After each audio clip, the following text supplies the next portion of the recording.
This is the time of year when people come for blessings. And it's good to remember that the Buddha said the best blessings, the highest blessings, are the ones you give to yourself. You search out wise people. You train yourself. And as the Buddha said, you get yourself rightly directed. The word self here means mind. Point your mind in the right direction, away from the concerns of the world,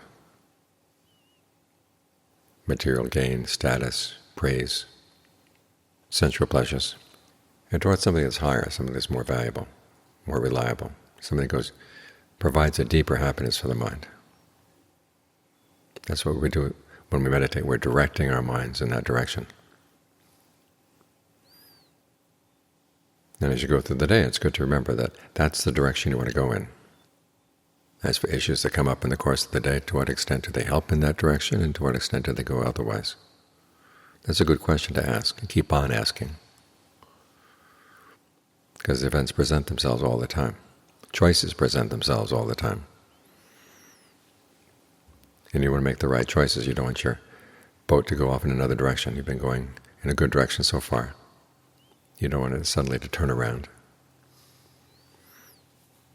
Because this is something we have to watch out for. The mind, the Buddha said, is very quick to reverse direction, so quick that there's no good analogy for it.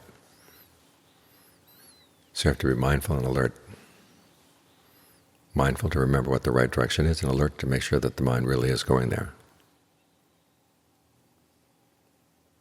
You're also mindful to remember what are the activities that the Buddha said go in the right direction. You start with generosity, move on to virtue, concentration, discernment. These are the things that head you in the right direction. So even though there are issues in the world sometimes that would come from going in another direction, you say that you can let that part of the world go. We live in this human world. There are lots of opportunities. It's like that cave that the monk told Ajahn Fuang about. This monk who was his teacher, and this to be his doctor, had quite a lot of psychic powers. And one time he and his teacher were given permission to go into a cave. There was one item in the cave that they were going to be allowed to take. And they went into the cave, and they discovered all these skeletons of the people who had gone in and tried to take things, and then died as a result of taking things that were not theirs. So they got the one item and they got out. And they said there were a lot of very attractive things that other people tried to take, but you had to focus on what you wanted, not let yourself give rise to any greed for anything else. That's how you came out safe. Well, it's the same with life in the human world. There's really one thing that's really worthwhile.